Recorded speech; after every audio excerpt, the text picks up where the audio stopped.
Yeah, man, I'm just muting it until they've stopped talking. Okay, welcome everybody. Welcome back to our content recordings.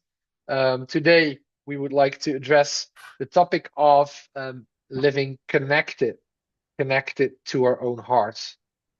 What that looks like and how to apply that in our lives. Um, um, it's an impact or like a story, like a topic that has had a lot of impact on my own life, of course.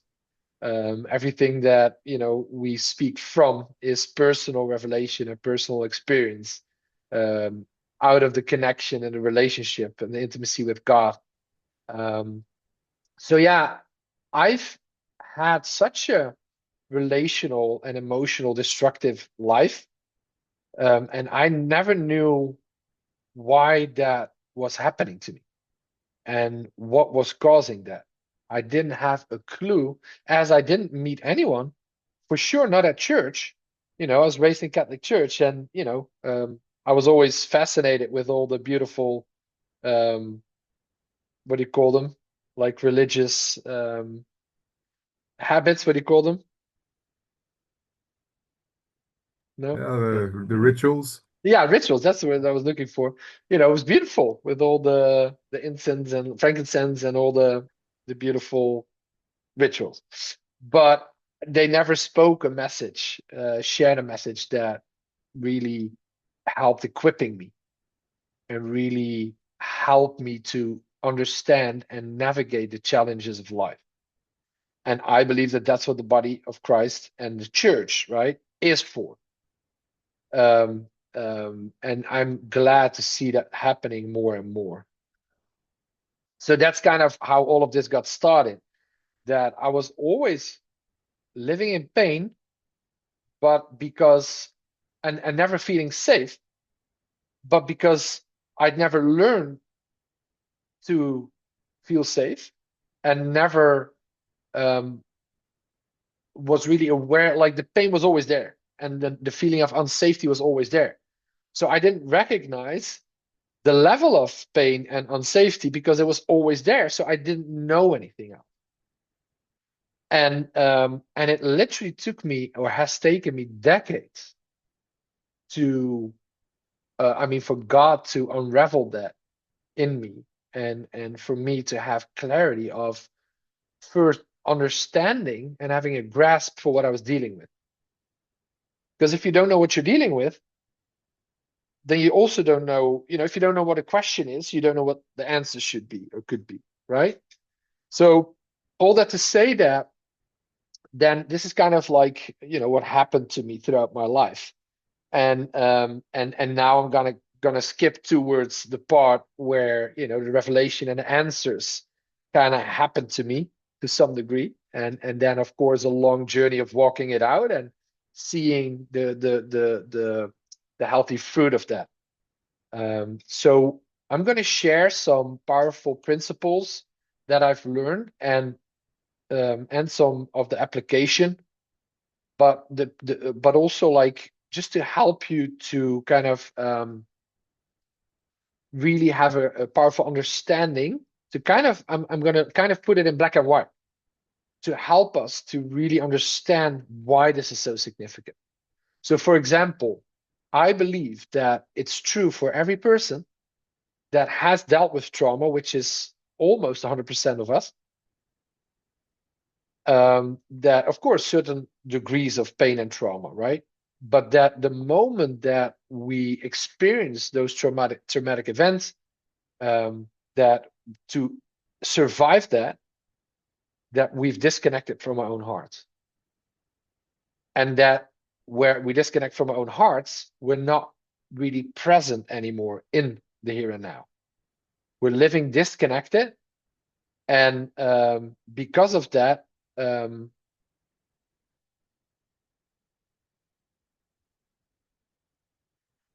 sorry, I'm distracted by things in my screen.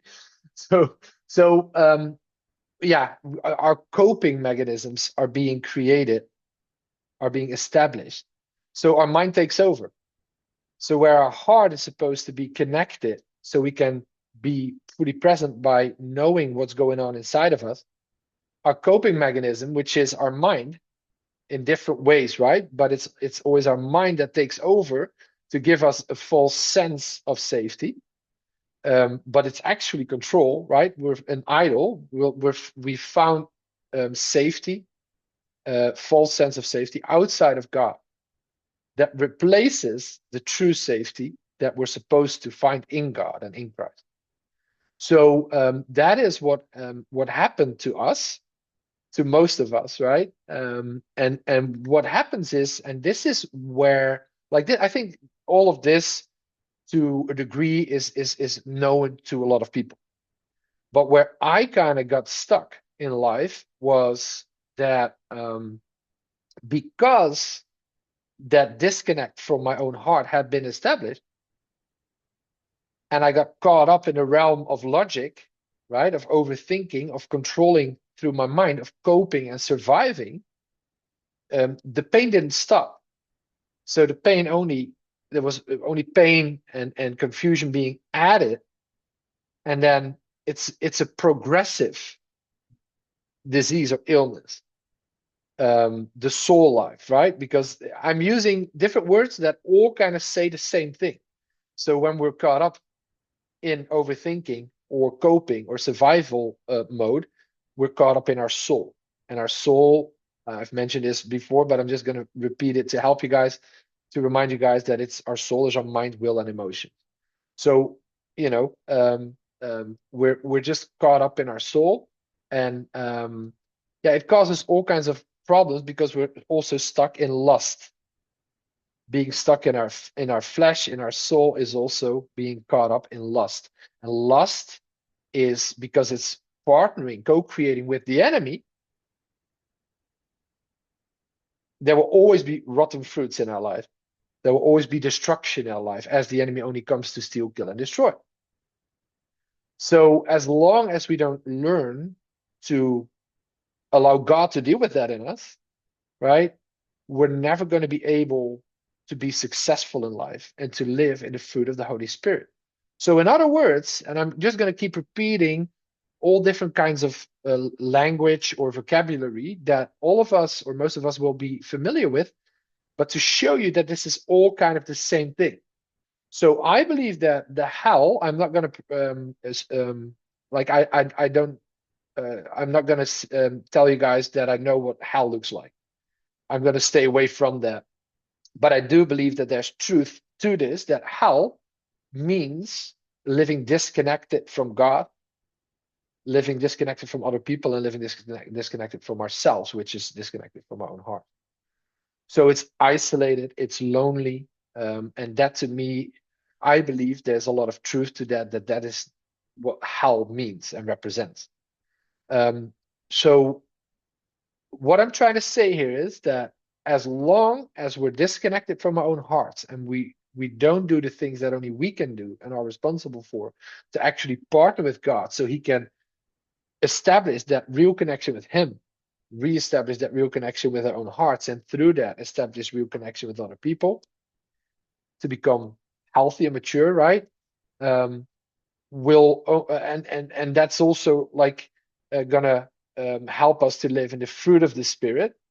As long as that hasn't happened or isn't happening, we'll only see destruction in our lives and be living in hell. So those are pretty big words, right? Does that kind of make sense to you? Welcome, by the way, Ross. Good to have you here. Thanks very much. Yeah, I've just had my mic muted here because there's a bit of movement in the background. But I'm loving what you're saying. To me, the thing that stands out and it's really impacting me is that connection internally promotes connection externally, with the people around me. It promotes connection vertically and horizontally, between God and man and between us as people.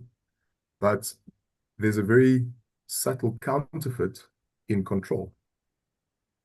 If we don't have connection internally, body, soul, spirit, and if we don't have connection, obviously, vertically and horizontally, we step into control. Because connection is actually the authentic purpose of our being. Control replaces that with a Yeah. counterfeit, and it's unhealthy. It's limiting. It's self-limiting. It's basically relationships cannot happen in a healthy way. And I think it's really challenging. I think it's really it's a wake-up call. Come on. And I love what you're saying because while you're speaking, and this is what I love about these revelatory conversations or meetings, that it's religion versus relationship. And a Yeah. lot of people haven't had because all the things that even the words that we use have so many layers. And we don't Mm. have the capacity right now and the time kind of to go through all those layers. But I believe Mm. we'll touch on more of those layers as we continue to share Yeah. content. But Yeah. a lot of people don't have an idea of what religion actually is or means. But for sure, it's a set of rules instead of relationship, right? So we're trying to fulfill the law in our own strength, right? To then try to be good enough for God, to be accepted by God when He has already fulfilled the law, right? So it's not based on our works or our striving. That's what a lot of people, I think, kind of understand. But what does that look like in our lives?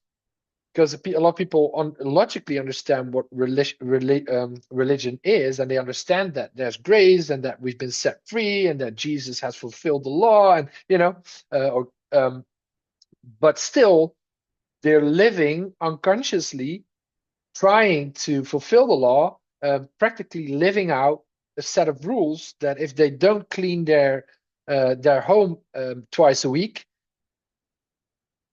everything will go wrong. You know what I mean? It's like they Yeah. have to, Yeah. even though they don't think they have to, but it's there.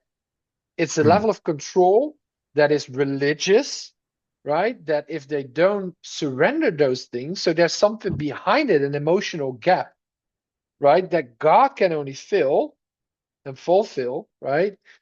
That'll bring the freedom that and lead us into health and maturity and into freedom that Christ died for. So as long as we're controlling, we're disconnected from our own heart in those areas, right? At first, I believe there's like a or total disconnection, or to a certain degree. But it's in other words, it's also like a dissociated lifestyle. We're there, but we're not really there. And everything in the kingdom that has value comes through relationship. Yeah. So whenever there's no connection, there's no relationship, it's impossible because it's destruction that we're rotten fruits that we're bringing forth, right? So the good fruits, the fruit of the spirit, and life in abundance will only and the true value, like the true riches that God talks about, gathering for eternity, right? They can only come to us through relationship. So this is a huge topic, and what I loved about what you touched on is, and that's something. I had a beautiful beach walk here in South Africa, here in Cape Town, and God started speaking to me about this. That all of a sudden I saw it like it's so like that counterfeit. That it's like, wow, you can be in a relationship and not be present in the relationship. So you can be disconnected from the relationship while being in a relationship. You can be alive, but not really being alive. You can be at your job, but not being present at your job. It's like,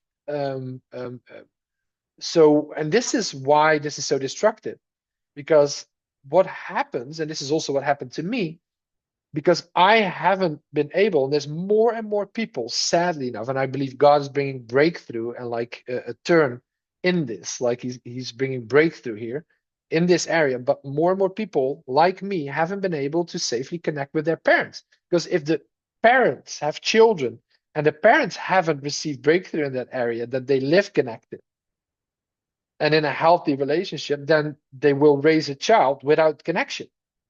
So there will not be a healthy connection established. And what happens is that we observe other people and we're just gonna try to copy the behavior, but it's a counterfeit. We're just becoming actors, thinking that we're connected, but we're not. So I see and I discern at the moment, and that makes me sometimes it's really hurting to see how few people live connected. Very little. In the church, I'm talking about now. So there's so many people that think they are connected, but they're not connected. They have replaced true, deeper levels of connection with habits. Like, yeah, as long as we eat together, we're connected in our marriage. Or, as long as we also friendships, right? We have a friendship group. We've known each other since we were 5, or, we're like 50 now. We've known each other for 45 years. And the connection is based on going to a bar and drinking together. But and talking about, complaining about their lives or something. But, so of course, another question that rises here is, what is real connection?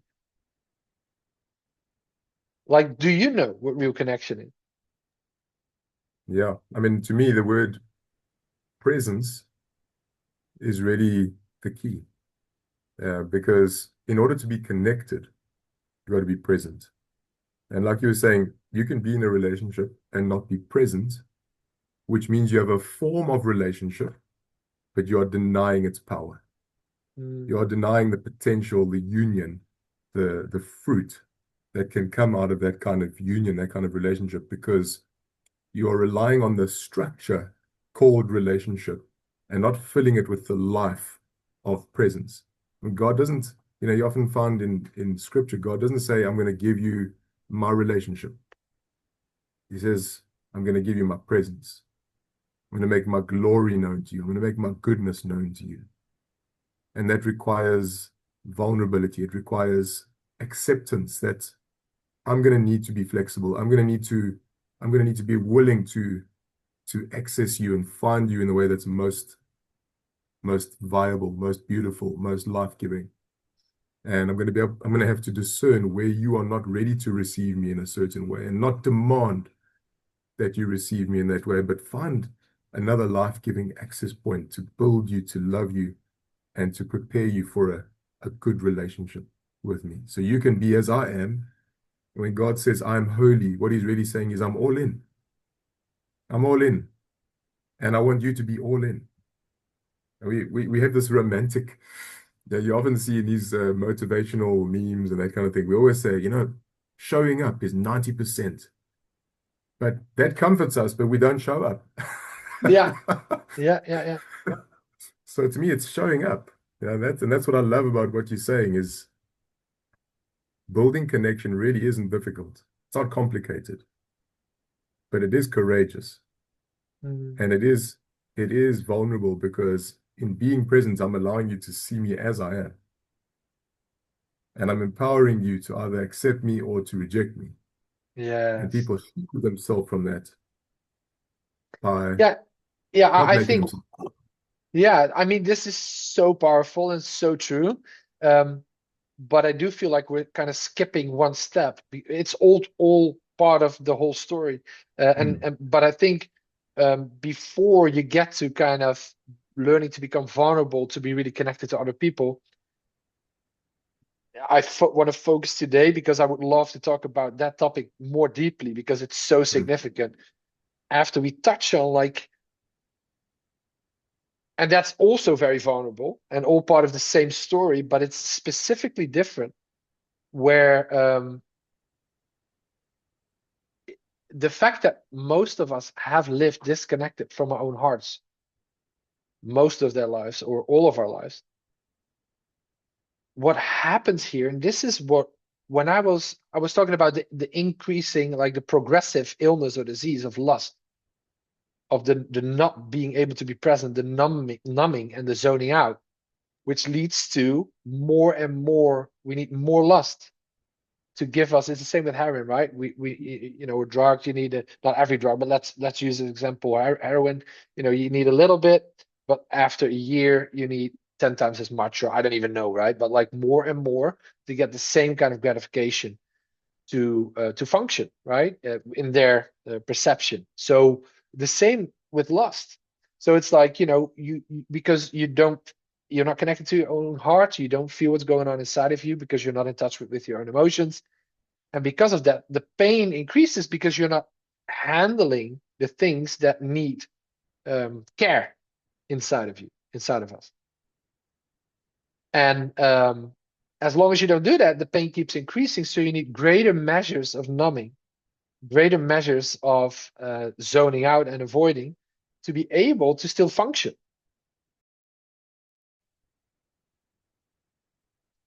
Okay, this is the first time. Now, this is new to me, so I was kicked out South African Wi-Fi or internet. It's part of the challenges, so I don't know where were you also kicked out, or have you It was heard where I was it cut off? just froze. Just froze completely. Do you know where the last thing that you've heard me saying or not?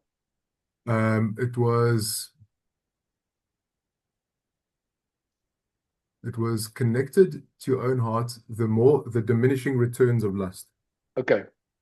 So what I was trying to describe is that we need more and more lust to be, because we're disconnected from our own hearts. We're not feeling what's happening inside of us, the pain and the confusion. So if we're not connected to our own hearts and are aware of what's emotionally going on inside of us, we're not able to minister to our own souls, to take care of the parts inside of us that need care. So that means that the panic inside and the pain inside and levels of unsafety only increase. So you need more numbing and avoiding and zoning out.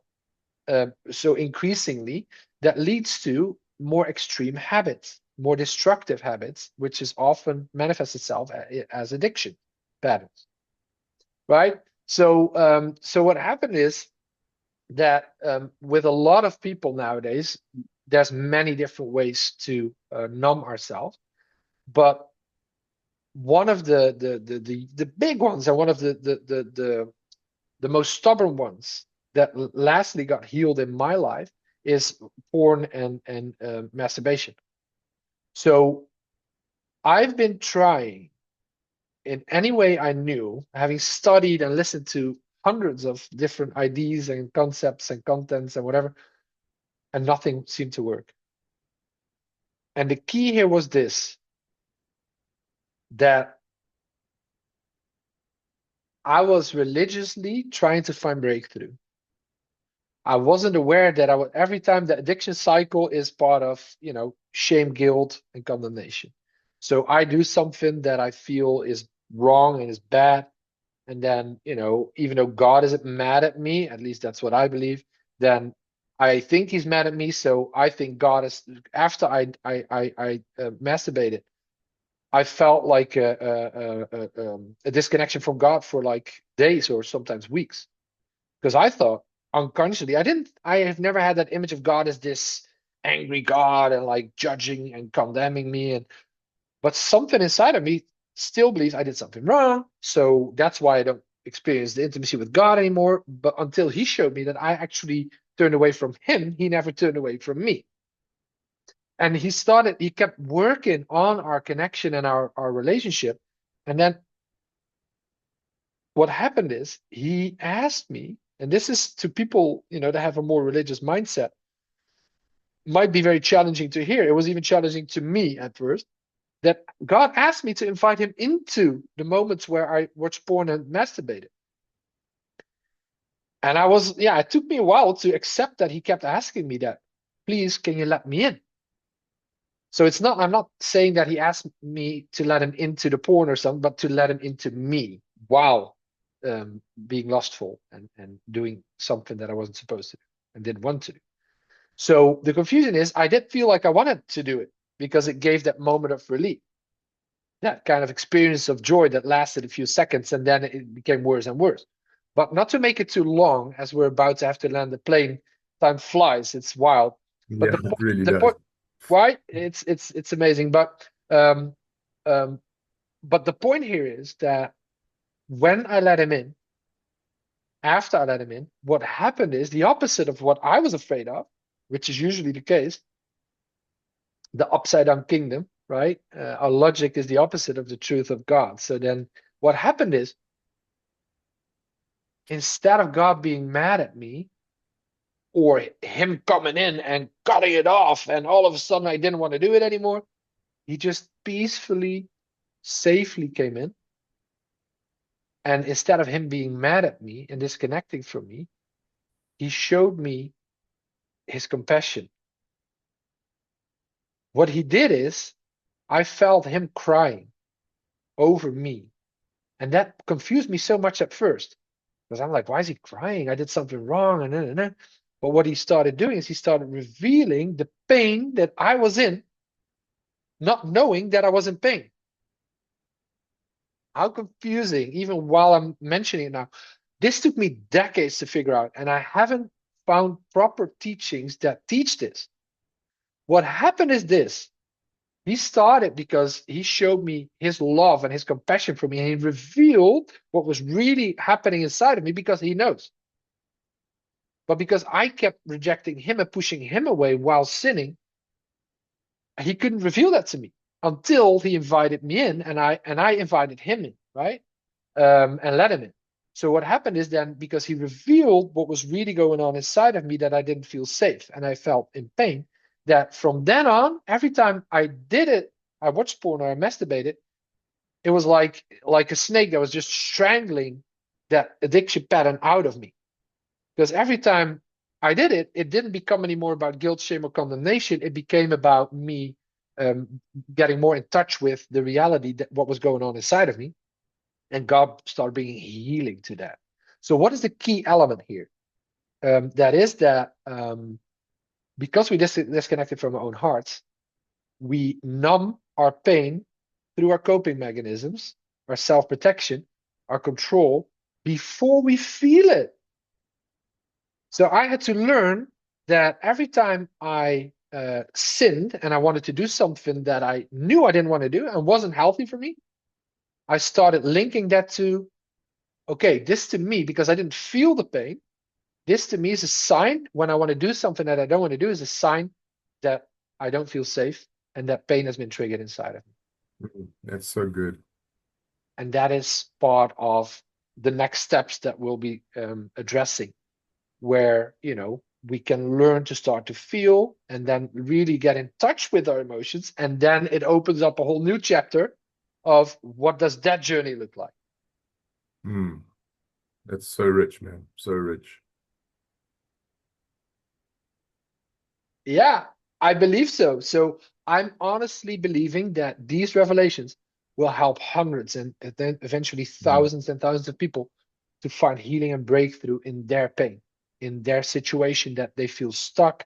They feel like like I might even be speaking to you right now, that you might feel like you've tried everything and you feel hopeless in the challenges that you have been facing in life.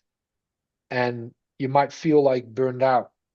But I just want to speak into that situation, that these revelations that we've just shared, God is going to step into your situation and he's going to restore the connection with him and with your Mm. own heart. And that's going to lead to life and life in abundance. So I just want to speak a blessing over all of you. Thank you, Ross, for this time again. And Thank yeah, you. you're Always welcome. enjoy it. Always love it. Me too, man. You're such a joy. And thank you for being with me. And see you next time. Blessings. Yeah. Yes.